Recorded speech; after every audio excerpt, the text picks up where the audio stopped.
Well, hello. Bien, pues muy buenas tardes, profesor Rogoff. Estoy encantado de contar con usted aquí. Va a hablar acerca de su libro, Our Dollar, Your Problem, nuestro dólar, vuestro problema.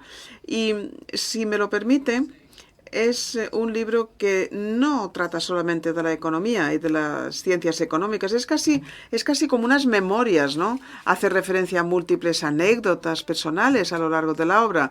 Por ejemplo, casi al principio del libro habla acerca de sus años como ajedrecista. ¿Por qué no nos habla un poquito acerca de su infancia? Permítanme que empiece diciendo que la verdad es que no hay tantos recuerdos, no son memorias en realidad. Yo sí que, desde luego, me remito a múltiples anécdotas en el libro. Hablo acerca del ajedrez, sí, pero hablo también acerca de reuniones con líderes mundiales y demás. Pero bueno, de vez en cuando sí que añado algunas ideas así un poquito chispeantes. Una razón es porque como profesor, pues soy muy consciente de que está a la vuelta de la esquina la inteligencia artificial y quería escribir algo que la inteligencia artificial no pudiera escribir y quería también, sin ofender a nadie, escribir un libro que tampoco pudiera escribir ningún periodista. Así que estaba pensando en cómo darle forma y esta idea me parece que es algo que se da poco frecuentemente, ¿no? El seguir estas ideas. En fin, sí, yo durante los últimos años de la secundaria no hice mucha cosa más que jugar al ajedrez. De hecho, pasé mucho tiempo en España. Yo viví en Inglaterra, viví en España y viví en Yugoslavia y jugué en todas partes de España, en Madrid, en Barcelona, en Palma de Mallorca, en Málaga, en Orense, en Olatz. Y la verdad es que podría seguir y seguir, ¿no? La verdad es que en España se juega mucho y bien al ajedrez. Y yo creo que aprendí mucho acerca de la vida, acerca de cómo vivir, ¿verdad? Durante esos años, pero por supuesto el ajedrez sigue siendo importante y ha sido muy importante a la hora de decidir en convertirme en economista. Sí, y usted de hecho fue ajedrecista profesional, pero en un momento dado decidió abandonar la carrera del ajedrez y ir a la universidad y ser economista. ¿Cómo fue esa transición? Mi respuesta es que fue un poco excepcional. Yo entonces ganaba mucho dinero como ajedrecista, más de lo que gané como economista hasta bien entrado en los 30. La verdad es que los economistas no ganan mucho dinero, pero la cosa no iba de dinero, no era por eso. Me pasaron varias cosas. Yo pensé, quiero hacer algo más importante con mi vida. A mí me parece que el ajedrez es importantísimo, por supuesto, pero como adolescente eso es lo que yo pensaba. Luego no me gustaba tanto viajar. Ahora soy economista internacional y no hago más que viajar de un sitio a otro. Y también, pues, yo creo que es que no me gustaba tanto mi vida social como ajedrecista. Me dicen que la cosa ha mejorado mucho, pero la verdad es que entonces no era así. ¿Y fue durante los años universitarios cuando decidió ser economista o llegó después? Mi respuesta es que yo casi me caí en la economía. Había dos campos que me interesaban. El medio ambiente era uno de ellos, pero estaba estudiando ruso, porque yo había aprendido ruso, ¿no? Para jugar al ajedrez y no sabía nada. Me costó esa transición, me costó mucho, porque no sabía escribir, no había leído nada. La verdad es que no fue nada fácil y en ese campo yo me sentía cómodo. Seguí jugando todo el verano, todos los veranos, y seguí mejorando. Y de hecho, cuando fue al MIT, abandoné al cabo de medio año. Me permitieron que representara a Estados Unidos en un torneo mundial que la verdad es que jamás se me había ocurrido y la verdad es que no iba a no hacerlo, ¿verdad? Pero comprendí en ese momento, me fue bien, pero no tan bien como había esperado y no tan bien como habían esperado de mí. Y en ese momento comprendí, tengo que elegir y bueno, podía haber ido por cualquiera de los dos caminos, pero me planteé la economía. Y entonces fue en MIT, en la MIT. En el libro hace referencia acerca de hasta qué punto algunas de las personas a las que conoció en el MIT fueron importantes para usted. Bueno, en primer lugar, tengo que decir que uno de mis mentores, uno de mis mejores amigos, Stanley Fischer, ha fallecido hace una semana. La verdad es que era una persona extraordinaria. El número 2 del Fondo Monetario Internacional, vicepresidente de la Federal Reserve, un académico extraordinario. Es en mi comité. El profesor Rudy Tonser fue con quien yo preparé el doctorado. Es una persona increíble, muy creativo, muy influyente, una persona extraordinaria. Yo todavía no era economista, ¿no? Estaba todavía en la universidad, estaba un poquito desperdigándome, ¿no? No había decidido del todo. De hecho, cuando Stanley Fischer vio mi tesis, que yo quería, por cierto, que él la firmara, y me dijo, Ken, ¿tú quieres de verdad que yo firme esto? Porque no es muy bueno. Y le dije, pues sí, es exactamente eso lo que me dijo. Y le dije, creo que me voy, creo que me voy.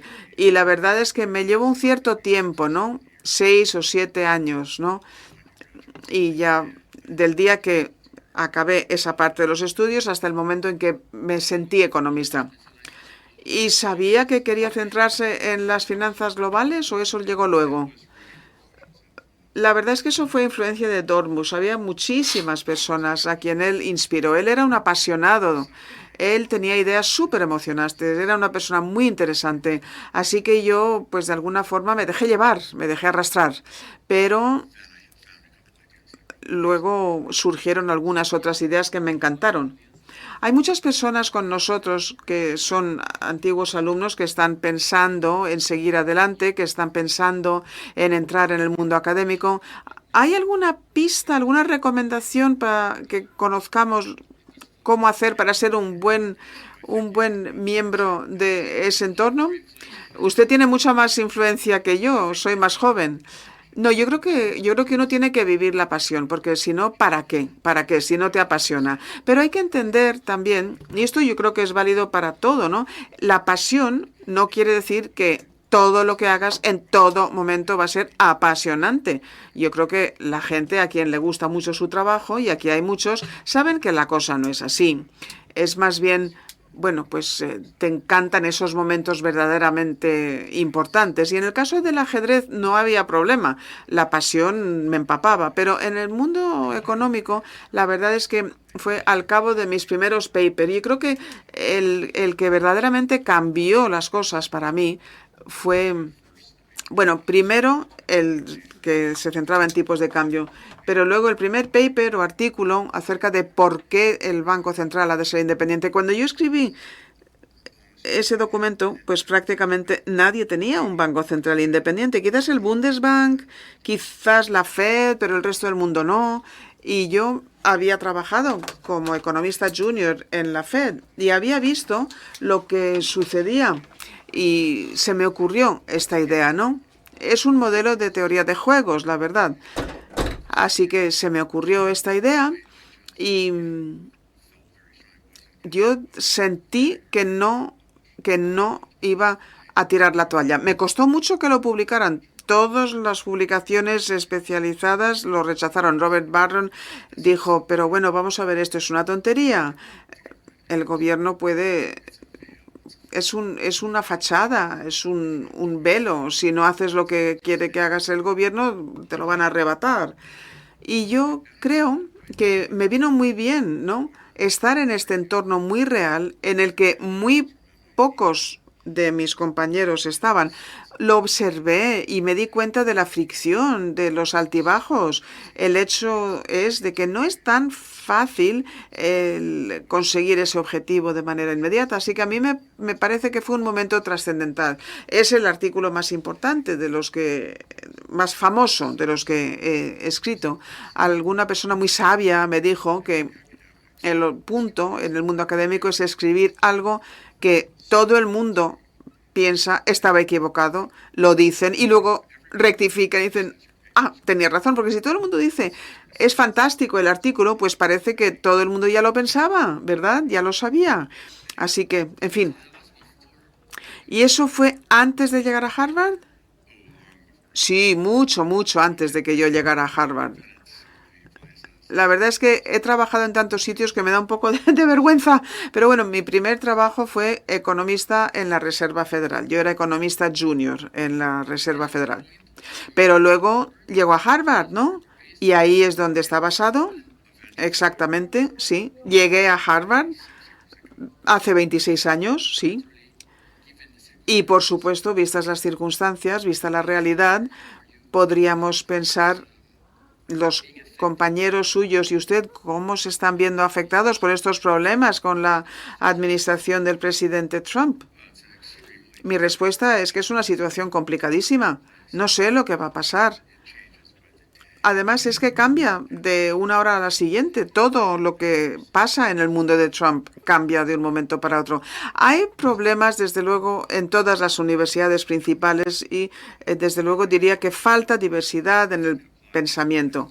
Y yo creo que es válido para la Asociación de Economistas Americanos también. Hay un asunto que yo recalco en el libro y es uno de los motivos, ¿no?, que me impulsó a escribir el libro. Es que yo llevaba investigando los tipos de interés, una investigación histórica sobre los tipos de interés, explicando algo que a mí me parece no es nada polémico. Yo planteo que si son muy altos probablemente van a bajar y si son muy bajos los tipos probablemente van a subir. Esto es lo que llamamos regresión a la media, ¿no?, que vuelves a la media. Pero durante mucho tiempo esto se consideraba pues casi una herejía decirlo. Los tipos eran muy bajos. Larry Summers, yo no sé si Larry Summers ha hablado aquí, pero habló acerca de esta idea que se llama la estancación secular. O sea, iba a haber un declive y los tipos iban a ser bajos por siempre jamás. Y Paul Krugman dijo lo mismo y lo escribió y lo escribió y lo volvió a escribir. El presidente de la Asociación de Economistas hace unos años dijo: la deuda es gratis, los tipos son cero, los tipos no van a volver. En fin, yo debatí estas ideas, yo me peleé con todos ellos, discutí, y la verdad es que estaba muy solo, porque todo el mundo estaba absolutamente seguro de que nunca iba a haber inflación, que los tipos nunca volverían a subir. Bueno, hay muchas cosas que me animaron a escribir este libro, pero desde luego esta fue una de las razones más importantes, porque a mí es que me parecía una locura. ¿Cómo vas a decir que todo va a ser así? Así que sí. Aquí estamos, ¿verdad?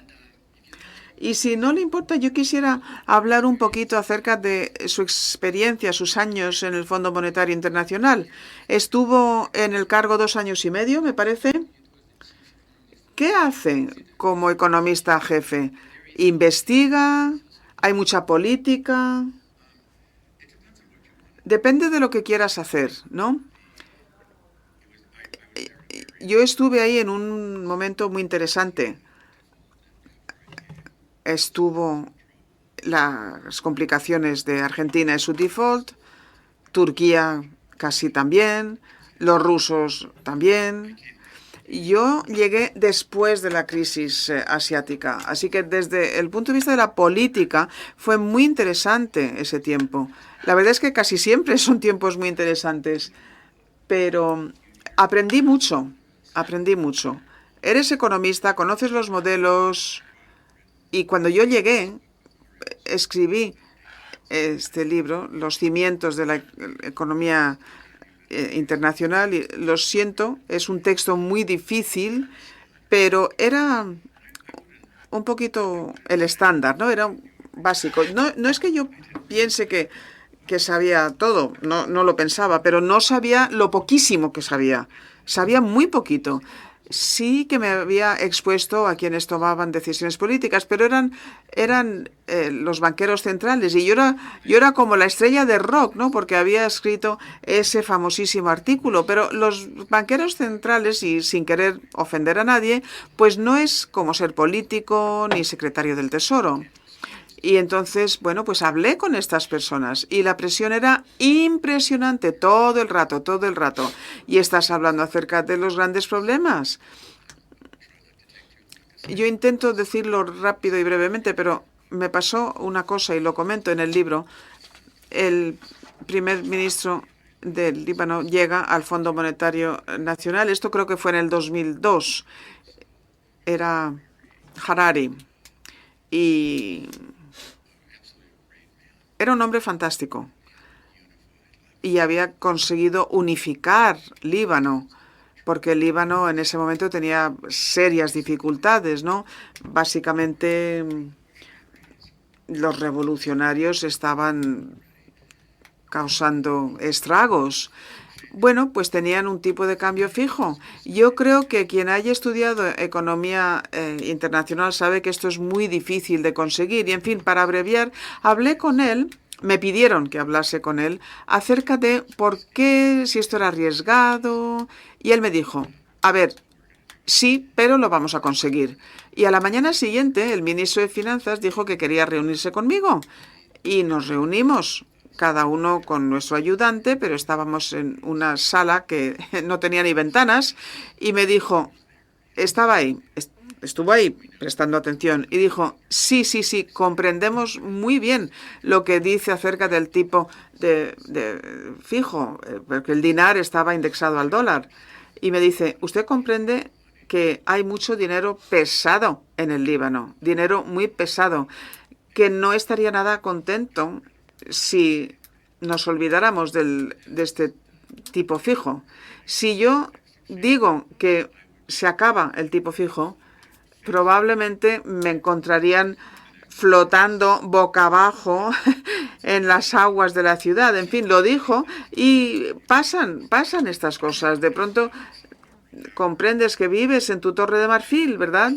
Y les muestras el modelo, pero es que la vida real no es la Torre de Marfil. Bueno, pues es una interesante transición, ¿no? Para hablar un poquito más acerca del contenido del libro, el contenido económico. El libro se centra en torno a la idea de la divisa o moneda principal y es importante comprender lo que es un tipo de cambio. ¿Por qué es importante el concepto en sí y cómo se vincula con el predominio del dólar? Yo creo que todos los que estamos aquí saben que antes había pesetas y ahora tenemos el euro. Y ha sido muy importante, ¿no? Porque ahora mismo España pues ya no tiene una política monetaria nacional, forma parte del euro. Yo creo que las personas comprenden, saben lo que es el tipo, pero es un ancla importante para la política monetaria. Si adoptamos el dólar, pues ya no hay política nacional, no puedes fijar el tipo de cambio. Si indexas, lo das fijo al dólar, ¿no? Lo indexas al dólar. Tampoco ahí hay mucho control. Ese era el sistema después de la Segunda Guerra Mundial. El dólar estaba en el centro y los países europeos tenían que fijar o indexar su tipo al dólar. Algunos entraban y salían, otros cambiaron el tipo un poquito, pero en términos generales, pues era el sistema de Bretton Woods, ¿no? Y funcionó muy bien. Japón formaba parte del sistema también. A ver, claramente, el dólar estaba arriba, pero no era todo el mundo, ¿no? China no, Rusia no, Latinoamérica no, la mayor parte de Asia no. Y luego el sistema explotó en el 71. ¿Por qué? Pues porque Estados Unidos, aunque no tuvimos que indexar nuestro tipo, sí que tuvimos que ofrecer dólares a cambio de oro. Es decir, no a los ciudadanos, pero a los gobiernos. Si España, por ejemplo, tenía muchos bonos del Tesoro y no los querían, pues podían ir a la Reserva Federal y había que darles oro a una cantidad, a un tipo fijo, $35, y eso anclaba el sistema. O sea que podemos decir que el mundo verdaderamente no llegó nunca a abandonar al patrón oro. Pero en 1971 Richard Nixon era presidente de Estados Unidos y decidió que ya valía. No vamos a entrar en el porqué. Por cierto, tengo que decir que Nixon es el presidente que más se acerca a Donald Trump, el que más se parecía a Donald Trump. No quiero insultar a Nixon, pero, a ver, también él era un HDP, lo oímos en las cintas del Watergate, ¿no? Y él decidió que necesitaba inflación. A ver, si tienes inflación y los precios de todo suben y sigues intercambiando dólares por oro a un tipo fijo de 35 la onza, pues es implanteable. Así que lo que hizo fue mandar al secretario del Tesoro, a John Connolly, que era un tejano muy vivo, que había estado en el automóvil, estaba en Texas cuando asesinaron al presidente Kennedy. A él, de hecho, le dieron también, le dispararon, pero se recuperó. Era un hombre muy duro. Fue a Roma y los ministros de finanzas de todo el mundo estaban ahí diciendo, bueno, ¿qué se supone que vamos a hacer ahora? Hay inflación. No podemos conseguir ese oro a cambio de los dólares. Y la respuesta de Connolly fue, es nuestro dólar y es vuestro problema. En fin, la inflación fue tremenda, ¿no? Tremenda. Los europeos ahí tenían tantos dólares como tienen los bancos centrales de Asia. Billones, o sea, lo que es trillion en inglés, billones. Y yo como ajedrecista lo que me encanta es conocer a las personas en distintas partes del mundo y me encantó ver que la gente nos quiere mucho pero nos odia mucho también. Si quieres tener una buena relación, pues tienes que ver ambas caras de la moneda, por así decirlo. Y también a ver, esa soberbia no me gusta, pero también me parece que es una ironía, ¿no? Cuando nos olvidamos del patrón oro, no teníamos un plan para hacer nada en relación con una política monetaria. Esta idea de la inflación y demás, esto llegó luego. La inflación fue una locura en los años 70, fue un problema. Y cuando yo acabé el libro, la verdad es que no sabía quién iba a ganar las elecciones, ¿verdad? Básicamente lo acabé días antes de las elecciones. Yo no sé si hubiera cambiado el título, en vez de Our Dollar, haber dicho Our Donald, en vez de nuestro dólar, nuestro Donald, vuestro problema, no lo sé. Pero vamos, desde luego que se parece muchísimo, es un sabor que se parece mucho al sabor actual. Bien, en el libro también, a ver, habla acerca del dólar como divisa o moneda principal, pero habla acerca de distintos episodios a lo largo de las últimas décadas. Algunas otras economías estaban listas para competir con el dólar. ¿Nos podía hablar un poquito?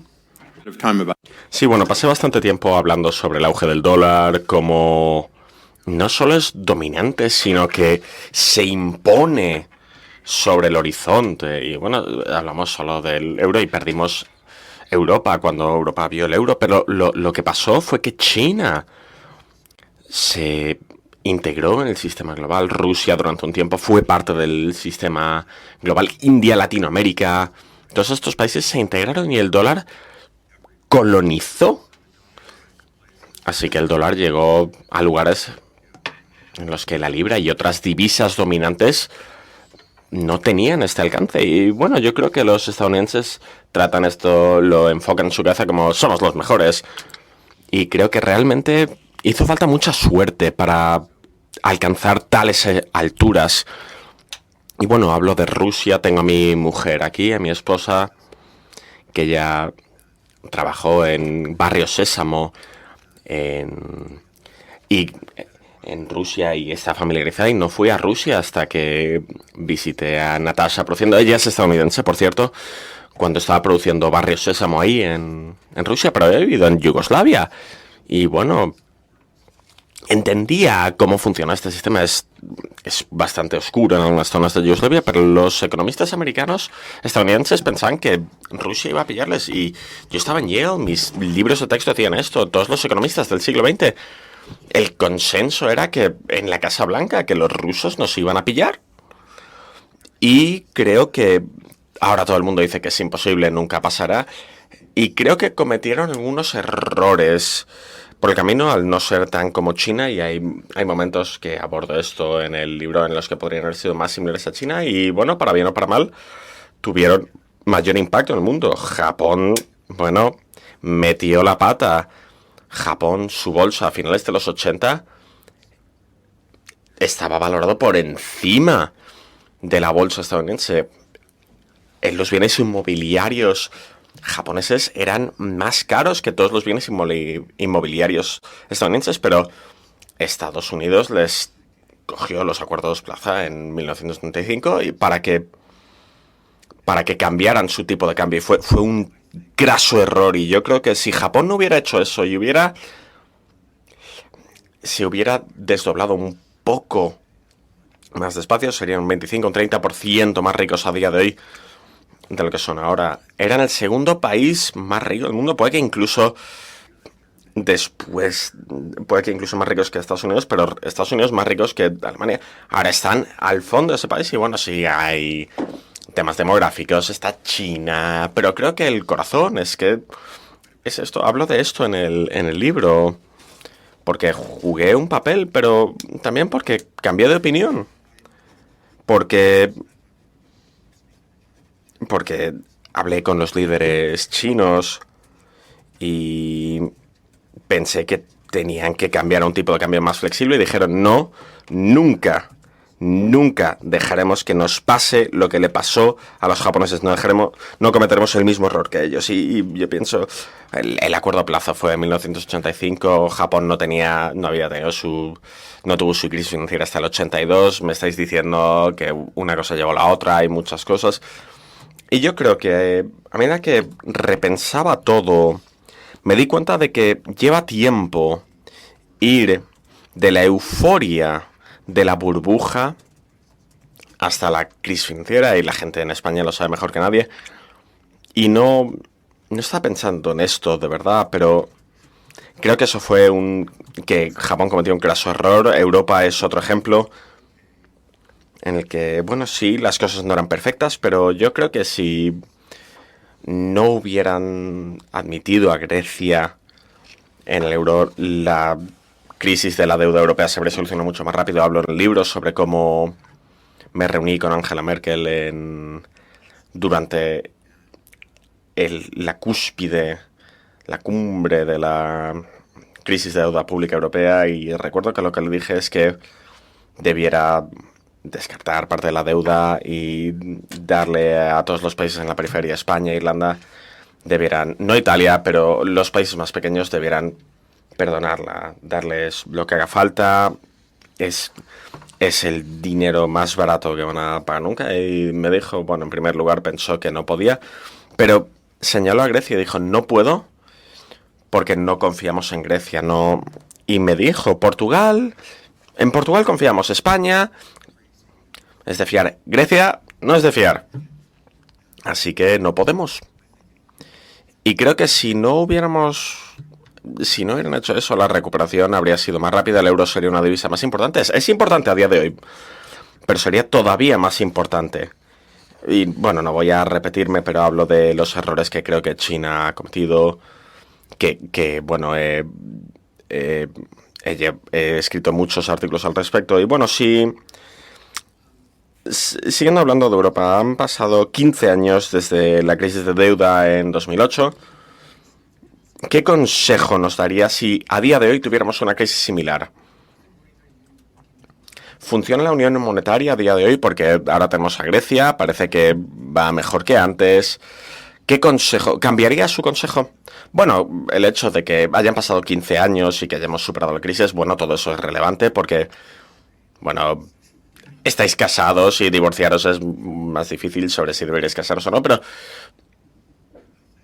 yo creo que Europa está bastante comprometida para mantener el euro unido y, bueno, yo creo que esto es un momento fundamental para el euro con lo que está haciendo Trump, y yo he argumentado durante mucho tiempo que hace falta una unión fiscal más cerrada y, bueno, lo que está pasando ahora que Europa está obligada a gastar muchísimo más en gastos militares va a llevar a cabo muchas decisiones, cómo se paga esta deuda, cómo podemos tener un ejército europeo de verdad y no un tanque italiano, un tanque francés, un tanque alemán, el sistema contemporáneo. Y bueno, yo creo que al euro le va a ir bien en los próximos años si esto sigue adelante, porque ser una potencia geopolítica es una parte fundamental de ser importante en el mundo de las divisas. Yo no diría que adoptar el rol del dólar, pero sí tomar un papel más importante, y esto es algo que poca gente parece entender, y no quiero pinchar a Krugman, y bueno, Krugman va a decir que es irrelevante, que da igual, pero Estados Unidos al final es el que escribe las normas del juego, y Donald Trump es bastante transparente al respecto. Si no utilizan el dólar, no les voy a proteger. Si no hacen lo que yo quiero, voy a quitarles la defensa escuchemos las cintas de Watergate en los años 70 de Nixon, decía cosas idénticas, está diciendo cosas idénticas. No sé qué decía Lyndon Johnson, presidente hasta los 60, y él también era un HDP, un desgraciado. Y eran duros. Ronald Reagan tenía esta persona, James Baker, una persona que era un tejano machote que negociaba así. Y bueno, he hablado de conocerle y algunas de las cosas que hizo. Y bueno, yo creo que no solo que sea una economía grande, sino que es una economía grande y tenemos la bomba y tenemos el ejército y vosotros no. Así que bueno, sí creemos que vamos a tener todos los sistemas financieros centralizados en Estados Unidos y no, el centro no está en Europa, no creemos. Así que el sistema financiero europeo, el sistema financiero simplemente pasa por Estados Unidos y los chinos lo odian. Por supuesto, estos no son los grandes bancos. Esto es el sistema de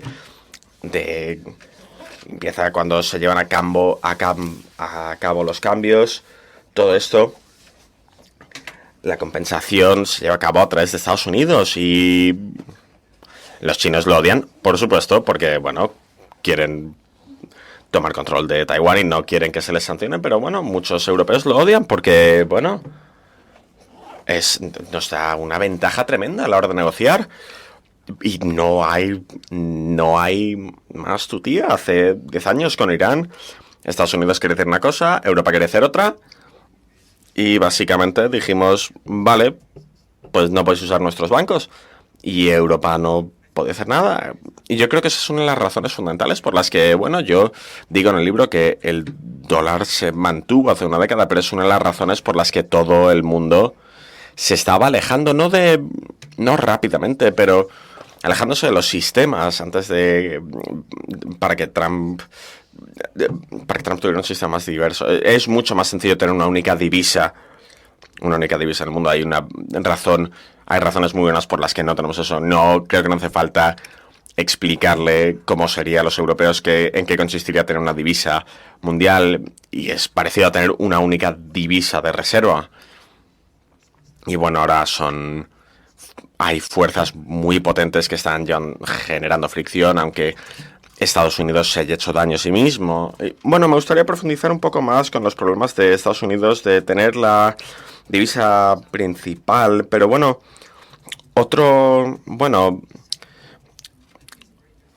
jugador que puede poner en entredicho la situación es China, y paso un tiempo hablando de China en algunos de los capítulos, y una de las cosas que me ha llamado la atención es que parece tener una visión positiva de muchos políticos y burócratas, al menos sobre su conocimiento económico. Menciona, por ejemplo, a Zhu Rongji en uno de los capítulos. ¿Puede explicarlo un poco? Sí, bueno, pues los oficiales y los oficiales chinos hasta hace poco básicamente eran por oposición, concurso oposición.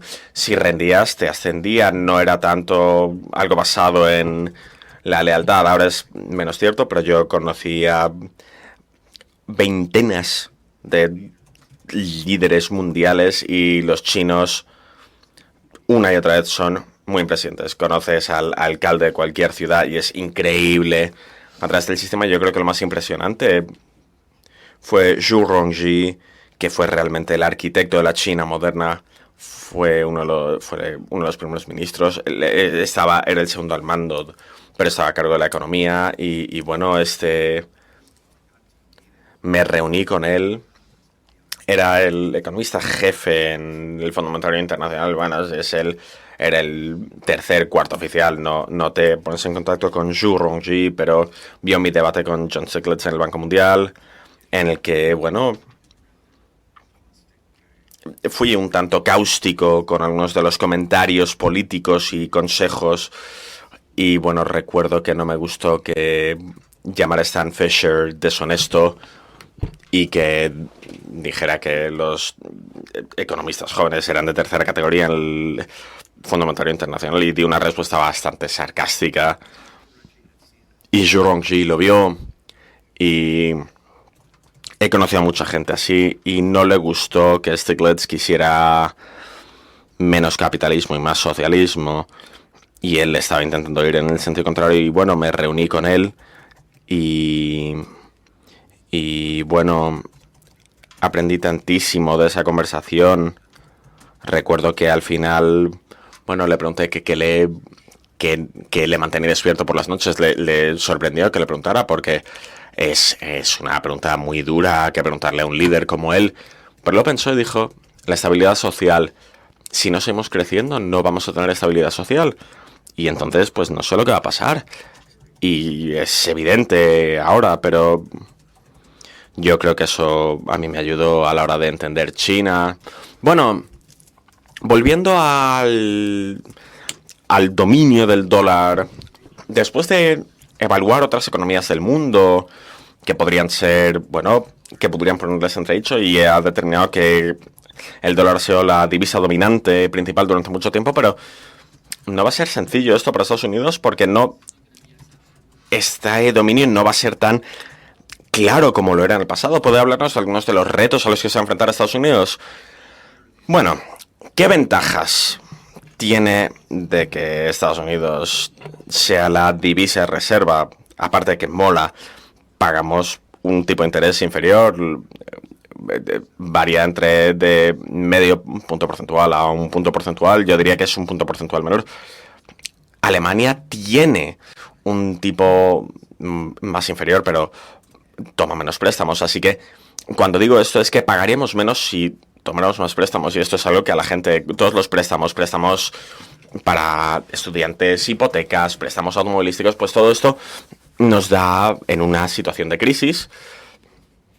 Parece que podemos, bueno, tomar prestado el doble que los demás. Los progresistas dicen que nunca es suficiente, que todo lo que se toma prestado es una medida austera, pero señalo en mi libro que hay, bueno, todo esto tiene sus pros y sus contras.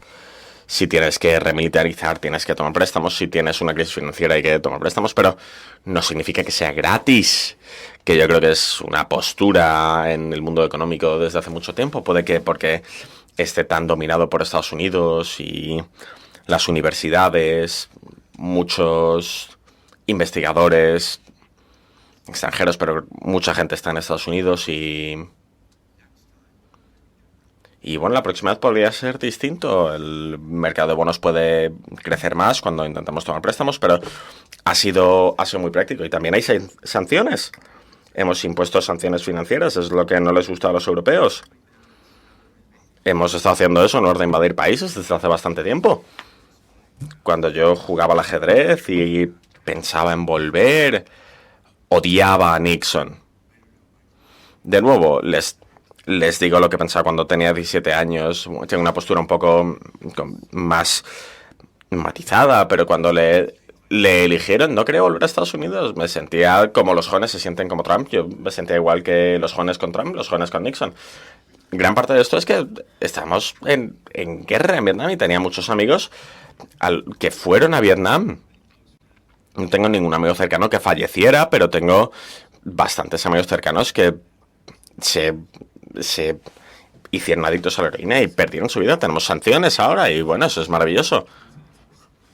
Lo utilizamos como nuestra red de espías, vemos todas estas cosas que pasan y bueno, no menciono esto en el libro, pero me gustaría decir que un banquero del G5, un banquero central del G5, no voy a decir quién, una vez fue a mi despacho en Harvard, poco después de que eligieron a Trump, y me dijo, era un gran experto en la red financiera, dijo que acaba de comprar algo para su mujer utilizando Visa o Mastercard, que estaba en Europa, y dijo que Trump, si quería, podría verlo, porque al final tuvo que llevarse a cabo a través de un sistema estadounidense. Dijo que quería verificar si esto se podía, y al final nos volvemos menos dominantes. Si nos volvemos menos dominantes, el tipo de interés aumentará, pero hay otras maneras de llevar a cabo transacciones. He hablado pues de Mastercard. Si solo existiera American Express, lo saben todo. Pero si podemos usar Visa, Mastercard o cualquier otro sistema, de pronto hay otras maneras de llevar a cabo negocios. Si pensamos que American Express está haciendo las cosas mal, podemos hacer las cosas de otra manera. Y bueno, va a ser va a ser un cambio dramático para Estados Unidos. Y bueno, me gustaría hablar de una de las cosas que he hablado al principio de la charla. He hablado sobre cómo cuando estaba empezando a estudiar economía, la independencia de los bancos centrales no era algo problemático. Y tiene un capítulo en el libro en el que habla de la independencia de los bancos centrales y por qué es importante. ¿Por qué es importante tener un banco central independiente? Bueno, no puedes hablar de un año concreto, pero por norma general los políticos siempre quieren un tipo de interés inferior.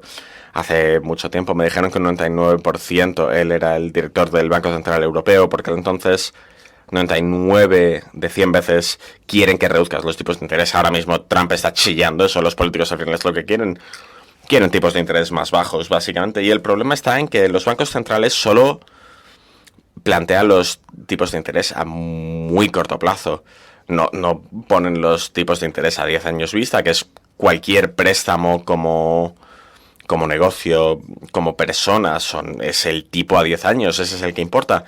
Y el Banco Central puede obligar al tipo de interés a corto plazo, pero no puede obligar a 10 años visto, porque esto depende de lo que la gente espere. Si esperan que haya inflación o... Bueno, pues al final resulta que si dejamos que los políticos tengan demasiada opinión, pues al final van a reducir los tipos de interés, pero eso puede llevar a que el tipo de interés a más largo plazo aumente. Y bueno, la independencia de los bancos centrales es cómo se controla la inflación. Si devolviéramos a los bancos centrales a los tesores, habría una inflación más elevada. Y dijéramos, no, a la gente no le gusta la inflación. Créame, tenemos una larga historia. Antes de las elecciones querían estimular la economía, la inflación llega más adelante, harían lo que fuera.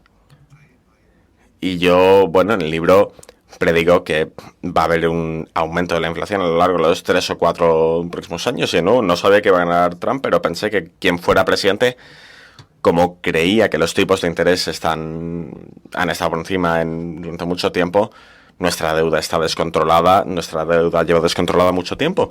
Y bueno, tarde o temprano esto pues va a llegar a término, puede que sea un choque. No creo que vaya a pasar de la noche a la mañana, pero normalmente las crisis llegan a cabo cuando estás en una situación difícil y hay un choque. Y bueno, si el Banco Central se mantiene independiente, no vas a recibir inflación, vas a tener unos tipos de interés muy elevados, pero esto no va a ser popular con la gente, no va a ser muy popular con los políticos, llega una recesión. Así que, bueno, estamos llegando al final de nuestra charla, pero sigo teniendo 2 preguntas. En primer lugar, me gustaría preguntarles sobre 2 temas que también están en su libro y que, bueno, básicamente todo el mundo que viene a la fundación últimamente menciona de una manera u otra. La primera es las criptodivisas, que ha mencionado como,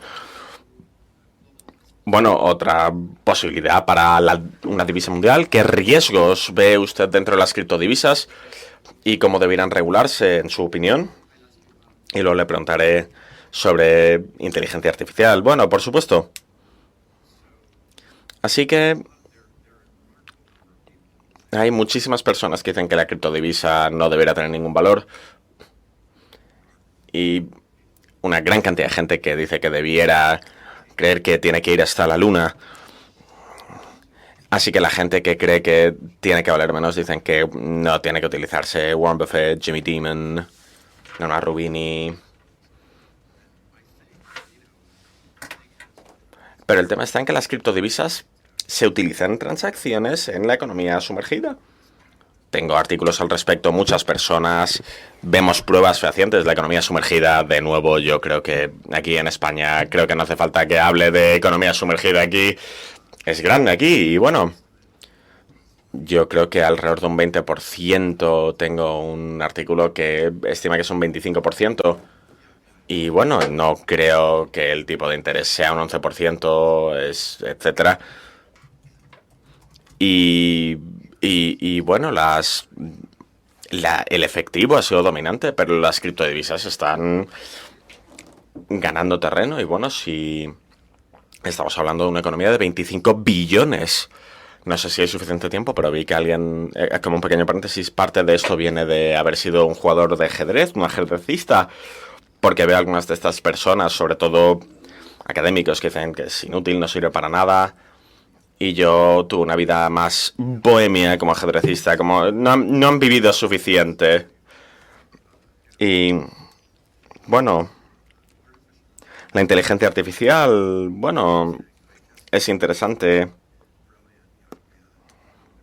Hace poco se me acercó un hombre, un joven brillante, tiene un podcast y me entrevistó. Es un hombre brillante y empezó diciendo: no entiendo por qué está preocupado por la deuda. ¿Sabes? La inteligencia artificial general está aquí, todo el mundo, todo está creciendo un 10-15%, nunca va a haber un problema. Y dije que era maravilloso tenerle en mi despacho porque todo el mundo viene aquí y dice que se están fundiendo los casquetes polares. Y bueno, yo creo que sí creo en la inteligencia artificial, en las posibilidades. Pero no sé qué va a pasar. Y he seguido esto toda mi vida con el ajedrez y bueno, ha sido increíble. De nuevo hablo de esto en el libro. Pero bueno, ¿cómo llegamos ahí? La dislocación social, si de verdad no tuviéramos normativa, el desempleo que llegaría. Y oía a Henry Kissinger hablar del ejército y la inteligencia artificial les asustaba. Y bueno, creo que es el problema, no ni siquiera de la generación venidera, sino de la generación actual. Y bueno, yo tengo otra pregunta sobre criptodivisas, porque una de las razones por las que tenemos a bancos centrales es porque alguien controla los suministros de dinero. Y bueno, con las criptodivisas esto no está pasando. La gente puede controlar una criptodivisa, pero no en general. Así que no debiéramos tener una normativa similar a un banco central. Sí, bueno, me he olvidado de dar la segunda mitad de la gente que cree que las criptodivisas van a ir hasta el infinito y más allá. Hay unos capítulos preciosos de Yuval Noah Harari en Sapiens, que son maravillosos, en los que habla de que el dinero es lo que la gente quiere que sea el dinero, y si todo el mundo está de acuerdo en que algo es dinero, es, bueno, lo que se llaman los tech bros en Silicon Valley les encanta que el Bitcoin es dinero, creen que es dinero. ¿Es dinero de verdad? No, están equivocados. El gobierno tiene muchísimo poder sobre lo que es y no es dinero. El gobierno elige con qué pagas los impuestos, la normativa bancaria elige cómo pagar sus proveedores, que un dinero sea ilegal. Y lo único que yo he creído es que la única solución es que hay que regular las criptodivisas. Y bueno, podríamos entrar aquí en tema, pero al final son los bancos alrededor de las criptodivisas. No podemos realmente regular Bitcoin, pero podemos regular un 95-98% de todas las transacciones porque se llevan a cabo en intercambios, que son bancos y puedes regularlos. Y eso es lo que pensaba hasta que llegó Donald Trump y dijo: no vamos a regular nada. Por eso Bitcoin está yendo, como dicen los tech bros, a la luna. Y no sé si han estado viendo toda la corrupción. Y bueno, ahora tiene muchísima Bitcoin y bueno, es increíble, pero ¿se regulará tarde o temprano? Vamos a tener una crisis enorme. No con Bitcoin en concreto, sino con la infraestructura subyacente. Sus bancos, si no se regulan, van a tener una crisis por la misma razón por la que los bancos siempre tienen una crisis. Y bueno, ahora infectará a la economía entera, porque bueno, Trump está legitimizando que los fondos de pensiones lo pueden utilizar o que los particulares, si pasa pronto, no creo que vaya a ser un gran problema, pero de aquí a 3 años yo creo que va a suponer una crisis financiera bastante relevante. Muchísimas gracias a todos por habernos acompañado. Muchas gracias a todos.